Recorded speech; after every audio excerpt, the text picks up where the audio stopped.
J'espère que vous allez bien, j'espère que vous vous portez bien. Salam alaikum wa zulfullaoun. Nous avions commencé cette journée du 5 novembre 2023 par une première émission sur l'exploration du régime, du fonctionnement interne et des caractéristiques majeures du régime algérien par un rapport parlementaire français. Nous en avions parlé depuis le 19 octobre dernier. On a le fameux rapport sur la diplomatie culturelle et les réseaux d'influence de la France en Algérie, rédigé par le membre de la commission des affaires étrangères du Parlement français, Frédéric Petit. On va l'obtenir et nous avons obtenu ce rapport. Il n'y a pas 70 pages, plus exactement, il y a précisément 129 pages, dont 70 pages qui parlent uniquement de l'Algérie. Frédéric Petit, en tant que député des Français établis à l'étranger, s'est déplacé à Alger et à Oran. Et là, s'est adressé avec les diplomates français, avec des hauts responsables algériens, avec des membres de la société civile algérienne, avec des Français établis en Algérie. Il en a fait donc un rapport qui essaye d'expliquer un petit peu qu'est-ce qui bloque au niveau. J'explique beaucoup. Franchement, il va vraiment dans les profondeurs. Hein. C'est un rapport complet, très intéressant, qui va dans les profondeurs des blocages qui empêchent le développement des projets de coopération entre l'Algérie et la France. Au connaître, comme dans la première émission, ce rapport a dessiné les 3 caractéristiques majeures du régime algérien et pour une raison qui est simple, parce qu'au moins, les experts étrangers, quand ils se déplacent en Algérie, ils ont le recul, ils ont cette objectivité, ils ont cette rigueur scientifique et cette rigueur morale avec laquelle ils peuvent observer, analyser la situation de notre pays. Maintenant, nous sommes impliqués, affectivement, nous nageons dans un océan d'émotions, complexe et souvent négatif.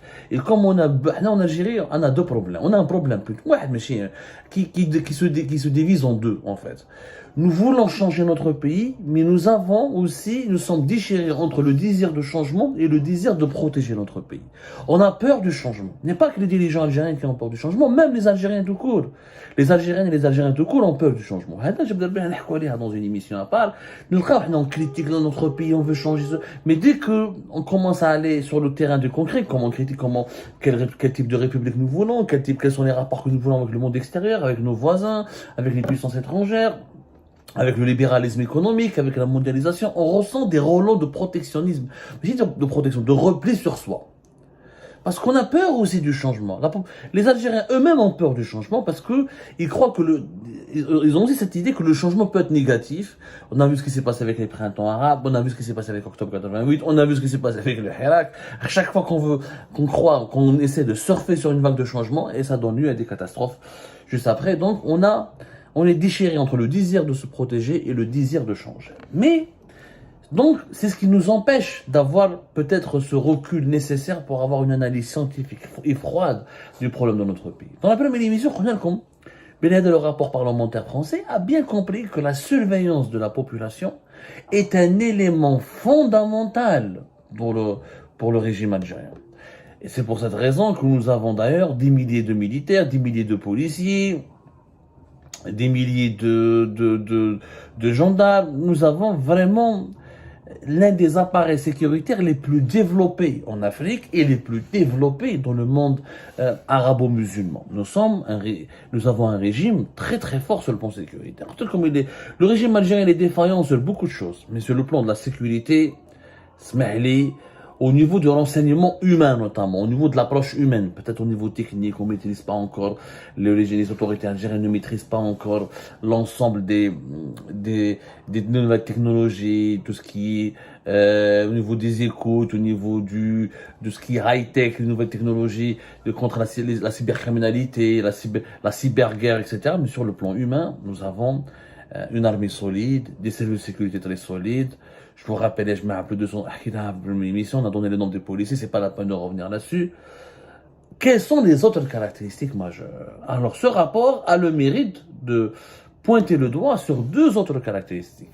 En plus de la surveillance importante de la population et massive, le maintien de sa propre sécurité. Le régime algérien, pourquoi il veut surveiller la population? Pourquoi on a 250 000 policiers, plus de 400 000 soldats? En réalité, nous avons presque 500 000 soldats, 200 000 gendarmes, des milliers d'agents des services de sécurité, des services secrets, sans parler des autres services de sécurité connexes. C'est parce qu'il craint pour ça. C'est un régime qui est tout le temps dans la crainte de la sécurité. Le régime algérien a vécu la décennie noire. Il a vécu l'octobre 88. Il a vécu le printemps berbère, le printemps noir 2001. Il a vécu les émeutes de 2011 et la menace des printemps arabes. Il a vécu ensuite le Hirak. 5 épreuves en 30 ans. 5 épreuves qui l'ont menacé directement. La décennie noire, c'était une guerre. C'est des milices de l'opposition islamiste armée qui ont pris des armes. Il a gagné. Le printemps berbère 2001, c'est une population qui s'est révoltée. Une population dans la région la plus sensible, la plus stratégique du pays, qui est la Kabylie, le cœur battant du pays, l'une des régions les plus peuplées, les plus connectées à l'international et les plus politisées. Avec le Hirak, avec le printemps arabe, il est tout le temps, le régime algérien, il est tout le temps confronté à des épreuves violentes et brutales. Le Hirak, il a fait énormément peur. Le régime a tremblé. Il y a 13 millions entre février et mars 2019. Il faut les gérer. Vous imaginez le Canada, les 13 millions ont voulu faire des émeutes ou la casser, ou là ils ont voulu foncer sur la présidence, ou les ministres, le parlement, là. Ça aurait été ingérable. Ça aurait été, heureusement que le Hirak était pacifique. Mais la sécurité est une obsession du régime algérien. Parce il a toujours été menacé. Il n'a jamais été tranquille. Mon indépendance, il y a la guerre des sables avec le Maroc. Les tensions permanentes avec le Maroc. Mbadika, il y a eu les années 80, octobre 88, et le choc pétrolier de 1986. Octobre 88, la décennie noire, etc. Des épreuves en permanence. Et ces épreuves ont nourri une obsession sécuritaire. C'est pour cette raison que le régime algérien donne le plus grand budget à l'armée. C'est pour ça qu'il augmente significativement chaque année le budget de la police. C'est pour ça qu'il renforce toutes les infrastructures sécuritaires du pays. C'est pour ça que beaucoup d'argent est investi dans la sécurité et la sécuritocratie. Il y a une obsession sécuritaire. Et ça, si on ne le comprend pas, on ne comprendra pas le régime algérien. La troisième caractéristique, surveillance de la population, obsession sécuritaire pour se maintenir en vie, l'administration des ressources, des hydrocarbures, le gaz et le pétrole. Le régime algérien, sans pétrole et le gaz, n'aurait jamais pu durer. Sans l'argent du pétrole et du gaz, il n'aurait jamais pu financer l'armée, il n'aurait jamais pu financer la police, il n'aurait jamais pu financer la paix sociale, il n'aurait jamais pu sécuriser le territoire national. Le pétrole et le gaz est un élément fondamental du régime algérien. D'ailleurs, ce régime est appelé à disparaître avec la disparition progressive de l'exploitation du pétrole et du gaz. Le jour où il n'y aura pas assez de pétrole et de gaz à exploiter, à exporter vers l'extérieur, le régime algérien est appelé à disparaître.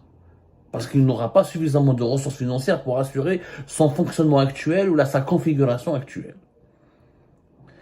C'est pour ça que quand les experts étrangers jouent, la rigueur intellectuelle. C'est très simple. Parce que en Algérie, le régime qui est le régime, comment fonctionne le système, où je connais le système. Il faut arrêter de faire de la littérature. Le système, c'est 3 choses. C'est les appareils sécuritaires et militaires. C'est les appareils qui gèrent et qui dirigent les hydrocarbures du pays. Et c'est les appareils qui assurent ensuite, et c'est les décideurs qui élaborent les stratégies de vie et de maintien en vie du régime. C'est le régime algérien. C'est pas la peine d'appeler des noms. Ensuite, ce qui est intéressant dans ce rapport, c'est quand même, il t'explique, c'est que quelle est la différence entre le régime algérien et un État normal? C'est qu'un État normal, il y a une stabilité, il y a une continuité, il y a des institutions qui fonctionnent. En Algérie, il n'y a pas d'institutions. Où je reconnais tous les projets par exemple, quand la France veut travailler avec le régime algérien.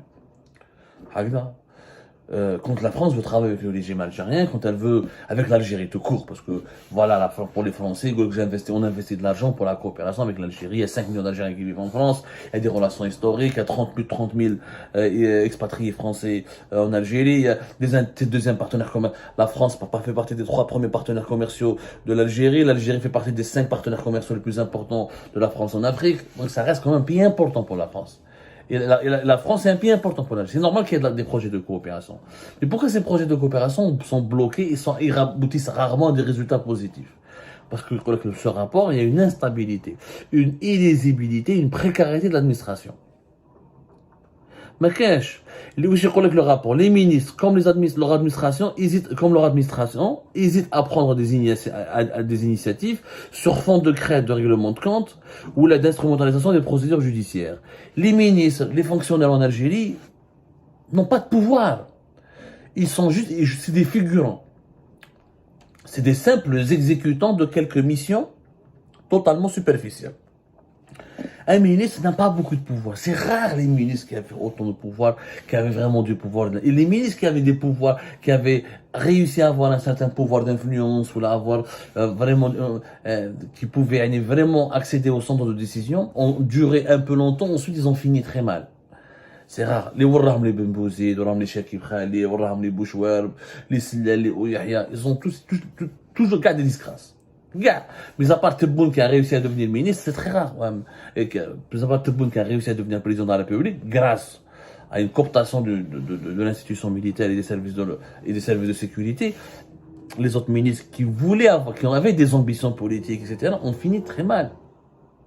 Parce que ce sont des simples exécutants. Le régime, c'est rare où le régime algérien où un simple exécutant devient un décideur. C'est très très très rare. On verra comment Tebboune va finir, est-ce qu'il pourra prospérer, est-ce qu'il pourra continuer, etc. Wallah, le rapport, il a bien expliqué les choses. Sarahatan, on n'a pas d'administration. On n'a pas d'administration, on n'a pas d'institution. Et c'est ça, il est décideur quand, ce qui est vraiment la preuve qu'il n'y a pas d'institution. Les Français, les autorités françaises, quand ils coopèrent avec les dirigeants algériens, il n'y a pas de canaux de communication officielle. C'est souvent des messageries personnelles. C'est-à-dire les dirigeants, les ministres, les hauts fonctionnaires, les secrétaires utilisent leur messagerie personnelle. Il n'y a pas de site internet, d'organisation logistique, où tout passe par le canal officiel. Et quand un responsable change, le projet est bloqué. Le projet est bloqué parce que le projet de coopération avec l'Algérie dépendait de cette perte, de la bonne volonté de ce responsable. Une fois qu'il part, celui qui va lui succéder peut l'abandonner. Et généralement en Algérie, quand un responsable succède à un autre, il ne fait pas de continuité. Il n'y a pas de continuité. Il veut imposer ses propres projets pour se distinguer de son prédécesseur et pour dire voilà, je fais mieux que mon prédécesseur. Il n'y a aucune continuité parce qu'il n'y a pas un fonctionnement institutionnel. Je parle dans le cadre de la gestion des affaires civiles et des affaires économiques et sociales de l'État. Les affaires sécuritaires, les affaires militaires, le pétrole ou le gaz, il y a une continuité. Parce que Sonatrach est une institution solide, l'armée est une institution solide, les services de sécurité sont des institutions solides, les services secrets sont une institution solide, malgré toutes les crises qu'elle traverse, mais les autres départements ministériels, les autres institutions de l'État algérien ne sont pas des institutions. Ce sont des appareils qui existent.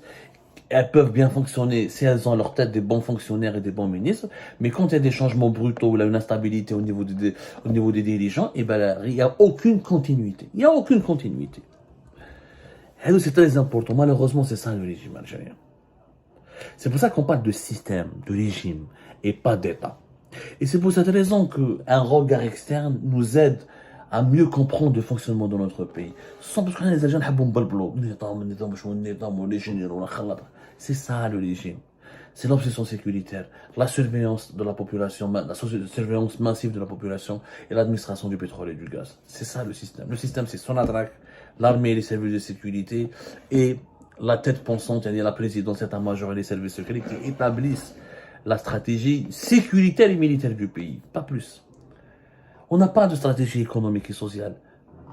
La stratégie économique et sociale, c'est comment partager l'argent du pétrole, comment utiliser l'argent du pétrole que nous donne Sonatrach et ses partenaires étrangers pour faire fonctionner le pays et pour le protéger. Nous sommes dans une perspective de protéger, de se protéger, pas de se développer. Le jour où on va changer, on va se débarrasser de l'obsession sécuritaire et on va la remplacer par l'obsession de se développer avant l'obsession de sécurité ou de se protéger, ce jour-là, vous allez voir, l'Algérie pourra se développer.